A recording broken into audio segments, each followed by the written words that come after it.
क्या है आध्यात्म? दर्शन, चिंतन धारा, विद्या या संस्कृति की परंपरागत विरासत।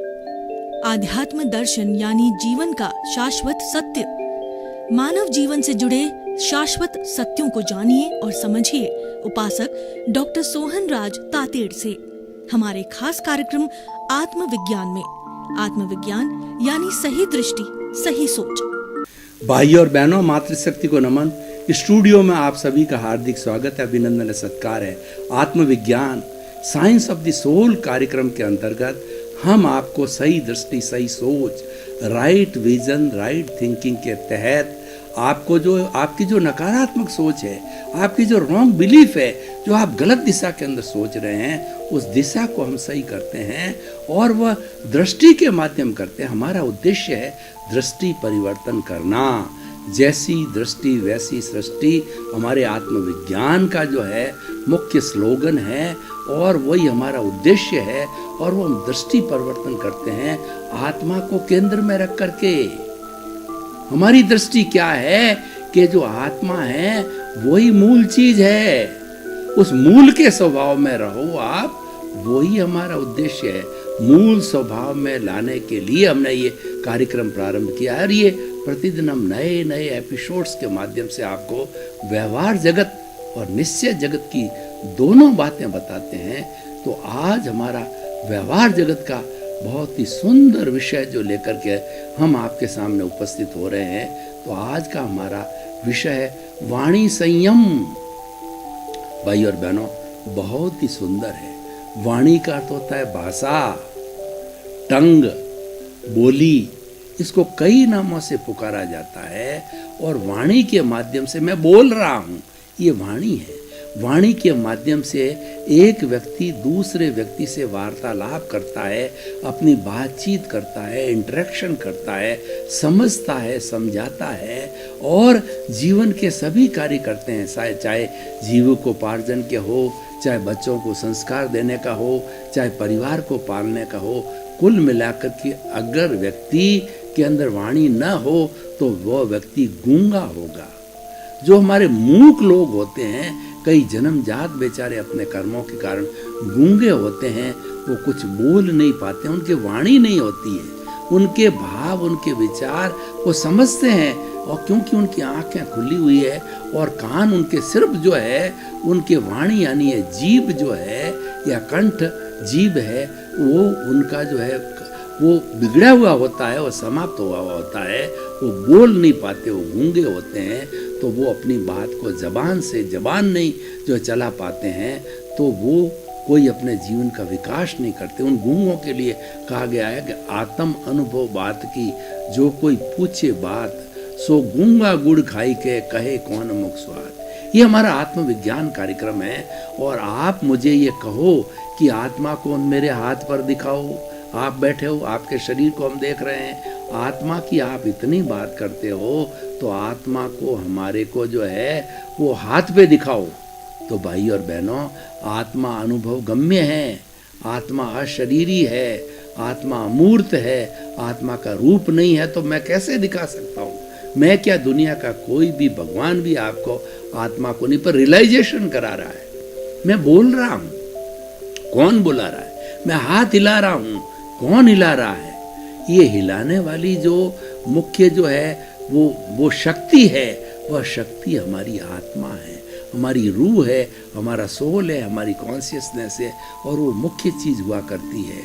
तो जब गूंगे को कहते हैं गुड़ का स्वाद कैसे बता पाता है, उसी तरह से आत्मा का स्वाद अनुभव किया जाता है, शब्दों में व्यक्त नहीं किया जाता है। भीतर प्रसन्नता होती है, भीतर आनंद होता है, भीतर खुशी होती है और हमको ऐसा लगता है कि बाहर के जितने भी भोजन का आनंद और हमारे पैसे का आनंद और हमारे घर का आनंद, बंगले का आनंद, कार का आनंद, पद प्रतिष्ठा का आनंद तो बहुत फीका है।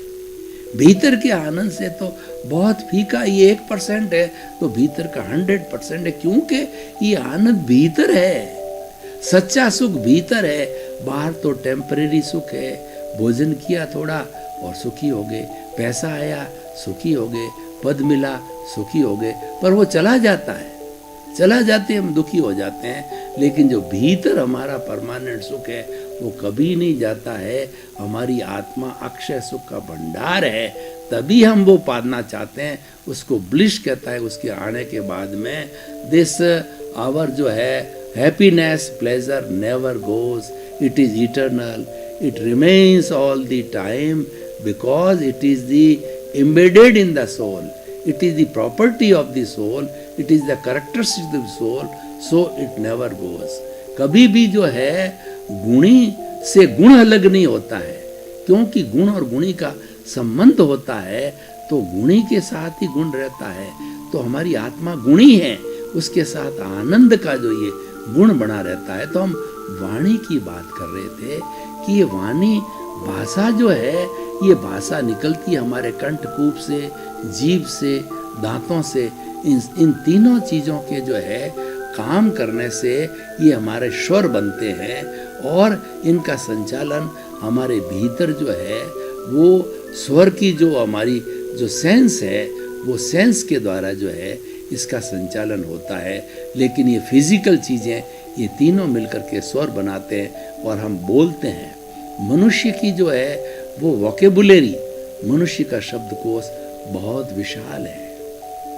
मनुष्य ने 0 से लगा करके और 9 तक की 10 संख्या का आविष्कार किया और उस 10 संख्या से लाखों करोड़ों अरबों संख्या म्यूटेशन कॉम्बिनेशन से बन जाती है। उसी तरीके से मनुष्य ने जो है शब्दकोश का आविष्कार किया, अ से क्षत्रज्ञ तक किया, ए से जेड तक किया और उससे असंख्य अनंत जो है शब्द बनते हैं, वाक्य बनते हैं, श्लोक बनते हैं और पूरा का पूरा जो है ग्रंथ बनते हैं।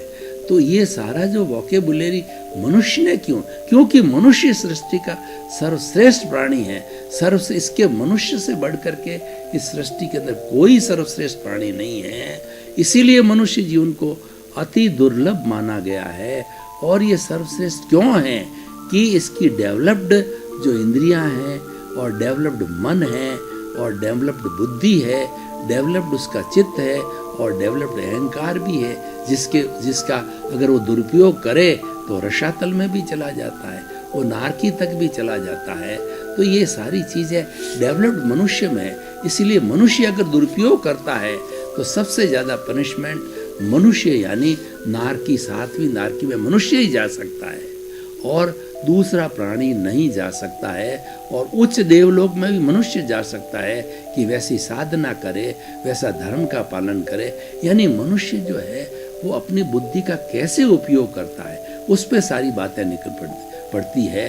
तो हम ये वचन की बात करें, वाणी संयम की बात करें। संयम का अर्थ होता है कि वाणी कैसी बोलनी चाहिए, कितनी बोलनी चाहिए, कब बोलनी चाहिए, उसका पूरा जो हित और अहित का ध्यान रख करके हम बोलते हैं, वो संयम होता है। वाणी हमारी राजस्थानी में कहावत है कि बोल्या के लाद्या, मतलब कोई व्यक्ति अगर एक सेंटेंस बोलता है और तो उससे थोड़ा सा वार्तालाप होता है, उसकी पूरी गहराई का पता चल जाता है कि व्यक्ति का रहन सहन कैसा है, व्यक्ति का आचार विचार कैसा है, व्यक्ति की सोच कैसी है।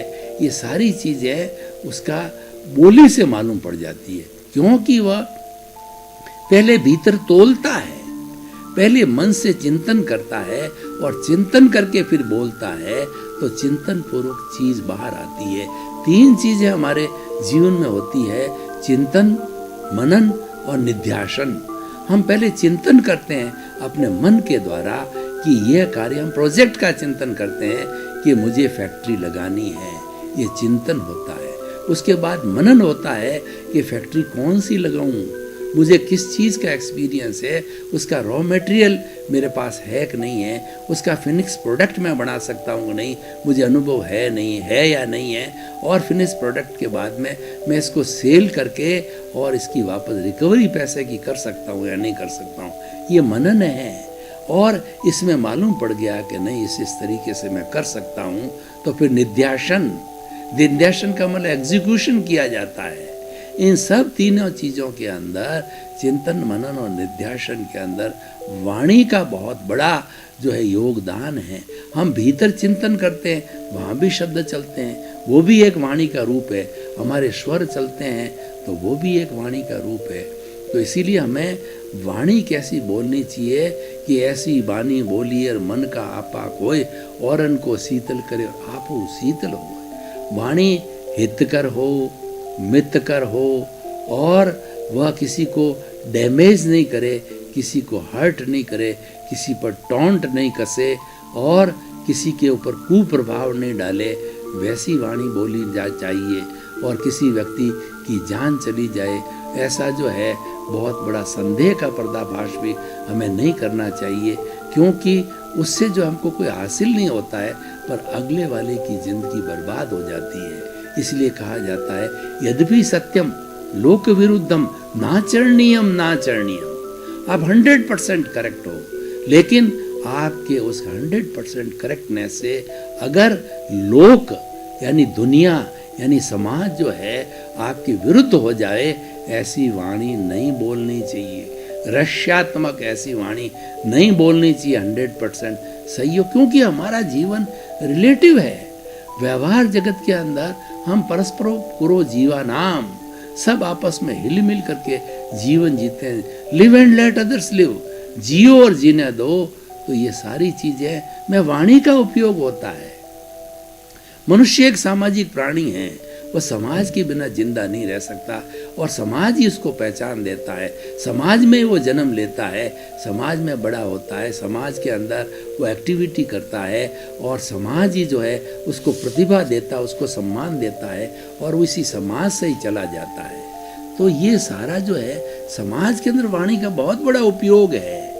तो इसीलिए वाणी का जो है हमें बहुत अच्छी तरह से संयम करना चाहिए। मैं कुछ उदाहरण देके बताना चाहता हूँ कि मान लीजिए आप परिवार में रहते हैं और परिवार में सबसे ज़्यादा आपके नज़दीक रहने वाली पत्नी है।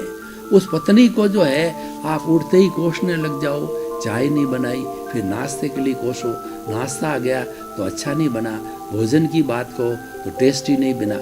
उसको सुबह से शाम तक आप फटकारते रहो तो वह आपके विरुद्ध हो जाएगी। बच्चों को बार बार, ठीक है एक बार आपने कह दिया कि भाई ये नहीं करना चाहिए, ये गलत कार्य है, इससे तुम्हारी आदत बिगड़ेगी, ये कुसंस्कार है, एक बार तो ठीक है, लेकिन आप हर क्षण हर मिनट उसको कहते रहो, बच्चे को, पत्नी को या किसी परिवार के सदस्यों, सब किससे कहा जाता है, ये सब वाणी से कहा जाता है। तो वो आपके विरुद्ध हो जाएंगे और आपकी बात नहीं मानेंगे, आपकी पत्नी आपसे विरुद्ध हो जाएगी। ये तो बक बक करते ही रहते हैं और हर वक्त जो है ये कुछ न कुछ नेगेटिव बात करती रहते हैं। उसकी जगह अब आप देखिए, अब मैं आपको दूसरा रूप, वाणी वही है। उठते ही आपने, श्रीमती जी ने आपको चाय दी, आपने उसकी प्रशंसा की कि बहुत अच्छी चाय बनाई। नाश्ते के लिए आपने उसने कहा कि आप मुझे समय पे गरम गरम नाश्ता दिया, भोजन के लिए कितना रुचिकर भोजन है। हम उसकी प्रशंसा करते हैं क्योंकि व्यक्ति सम्मान का भूखा होता है और ये सम्मान वाणी से दिया जाता है। हमारा दुनिया का सब काम वाणी से होता है, तो वो आपसे प्रसन्न रहेगी। ये तो मैंने एक मॉडल बताया है, तो उससे आपका परिवार का हर सदस्य, अगर आप वाणी मीठी बोलते हो और वाणी आप संक्षिप्त बोलते हो और वाणी आप सारगर्भित बोलते हो। कई लोग वाचाल होते हैं, फालतू की बात करते रहते हैं, तो वाचालता के अंदर कई चीज़ें गलत निकल जाती है। गलत निकलने से किसी के प्रति राग द्वेष हो जाता है, राग द्वेष होने से शत्रुता होती जाती है, रंजिश बन जाता है, टेंशन होता है और हमारे भीतर शांति पैदा हो जाती है। इन सब चीज़ों के अंदर वाणी का रोल है। देखिए आजकल क्या हो रहा है कि हम वर्तमान परिपक्ष को देखें तो वाणी का संयम बिल्कुल नहीं है। आज हस्बैंड वाइफ दोनों पढ़े लिखे हैं, दोनों कमाने वाले हैं, तो वो क्रिया प्रतिक्रिया करते रहते हैं। अगर हस्बैंड ने ये कहा कि भाई समय से भोजन बना के आओ, तो वो तो कहती मैं तो कमाने वाली हूँ, मुझे तो टाइम से ऑफिस जाना पड़ता, मुझे समय नहीं मिलता है, भोजन तो ऐसे ही मिलेगा। तो हर चीज़ के अंदर आपस के अंदर टिट बिट्स चलती रहती है, आपस में ताने बाने चलते रहते हैं और आपस में क्रिया प्रतिक्रिया होती रहती है। तो उससे क्या होता है, एक बोलता है, दूसरा दो बोलता है, फिर वो चार बोलता है, तो ये प्रतिक्रिया चलती रहती है और टकराव पैदा होता है। आज के हमारी सोसाइटी में टकराव बहुत ज़्यादा बढ़ गया है, जूनियर सीनियर के बीच में देखिए, और अपने जो बाप बेटे के बीच में देखिए, और माँ बेटी के बीच में देखिए, पति पत्नी के बीच में देखिए, और टकराव इस हद तक पहुंच जाता है कि व्यक्ति उसको जान से मार देता है।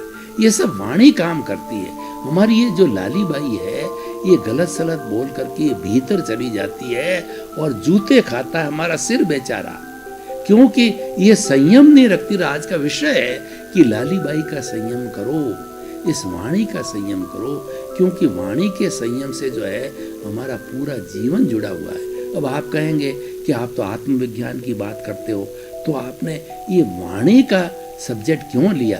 तो मैं कहना चाहता हूं कि आत्मविज्ञान कहता है व्यवहार शुद्धि बिना निश्चय शुद्धि नहीं है। ये हमारा सुबह से शाम जीवन भर जो व्यवहार जगत चलता है, ये हम पीछे से लेकर के आए हैं, ये सारा परिणाम है। हम पिछले जन्म के अंदर पेपर दे करके आए हैं, और ये उस पेपर के आधार पर जो हमारे कॉजेज है, वो हमारा रिजल्ट है। उस रिजल्ट का परिणाम ये सोहन राज नाम का पुतला बना है, और ये जन्म से मृत्यु तक सारी डेस्टिन्ड फिक्स्ड चीजें लेके आया है। मन वचन काया की बैटरियां धीरे धीरे धीरे धीरे डिस्चार्ज जो चार्ज करके आया है, ये डिस्चार्ज प्रतिष्ठित आत्मा चलती रहेगी। और अगर वह उस डिस्चार्ज के अंदर जुड़ गया, अगर मैं इस डिस्चार्ज के अंदर जुड़ गया, जुड़ने के लिए 3 तत्व है मन वचन काया, जो चल रहा है उसको अगर मैंने उपेक्षा की, मध्यस्थ रहा, जब तो कुछ नहीं, क्योंकि भुगतान लेके आए, भुगतान हो गया, दैट्स ऑल। आगे उसका कुछ नहीं हुआ है। तो अगर हमने उस पर प्रतिक्रिया की, हमने वाणी के द्वारा, अगर किसी ने हमको गाली दी, उदाहरण के तौर पर देखिए, किसी ने हमको गाली दी और हमने स्वीकार नहीं किया, उसकी गाली वापस चली गई। गाली क्यों दी? कि वो तो हमारा भुगतान था, हम लेके आए था, और गाली दी, बराबर हो गया।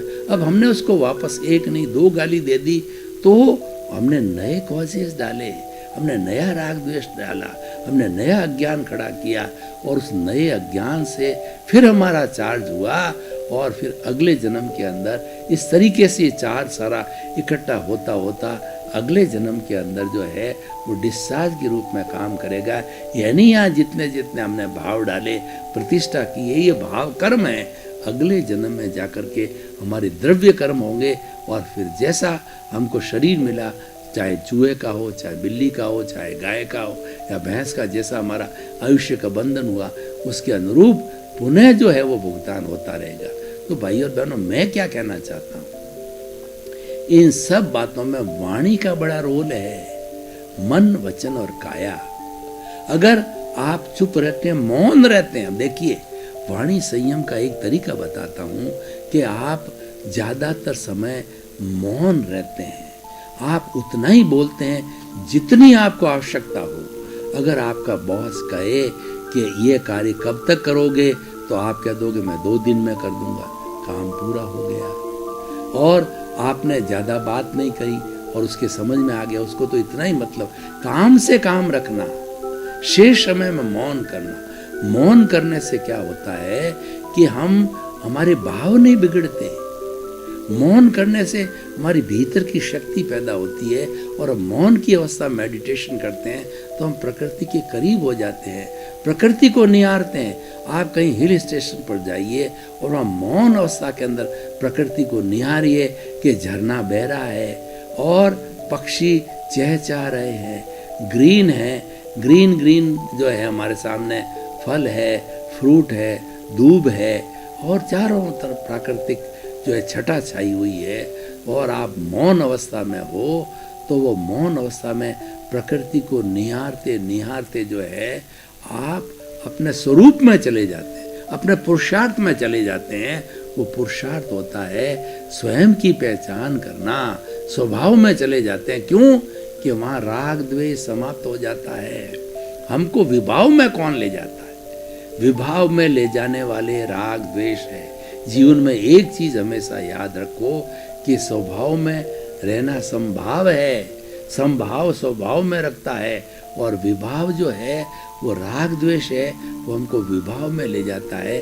और वो मौन के द्वारा संभाव बहुत अच्छी तरह से हो सकता है। मौन के द्वारा जो है हमारा जो स्वभाव में रमण बहुत अच्छी तरह से हो सकता है। और स्वभाव में रमण करना यानी मैं शुद्ध आत्मा हूँ, इसकी हर वक्त जागृति रहना, ये सबसे बड़ा पुरुषार्थ। ये बहुत कठिन है, लेकिन जो ज्ञानी पुरुष होते हैं, जो ज्ञानी व्यक्ति होते हैं, महात्मा लोग होते हैं, साधक लोग होते हैं, वो इस चीज़ की प्रतीति होती है, उनको 100% प्रतीति हो जाती कि मैं शुद्ध आत्मा हूँ और मैं ज्ञाता हूँ, मैं दृष्टा हूँ, मैं जानने वाला हूँ, देखने वाला हूँ। ये शरीर जड़ है, मैं अलग हूँ, ये शरीर अलग है, ये भेद विज्ञान करता है और जो कुछ ये कर रहा है ये इसका काम है, ये तो लेके आया है और ये करता रहेगा, जीवन भर करता रहेगा।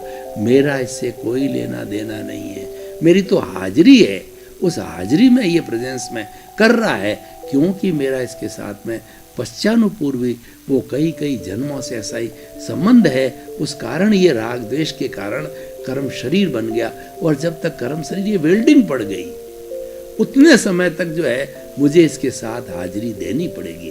तो भाई और बहनों, वाणी का जो है संयम देखिए। भाई और बहनों, आपका बहुत बहुत धन्यवाद। आप हमारा आत्मविज्ञान कार्यक्रम देखते रहिए। आत्मविज्ञान कार्यक्रम व्यवहार और निश्चय को जोड़ के बात करता है।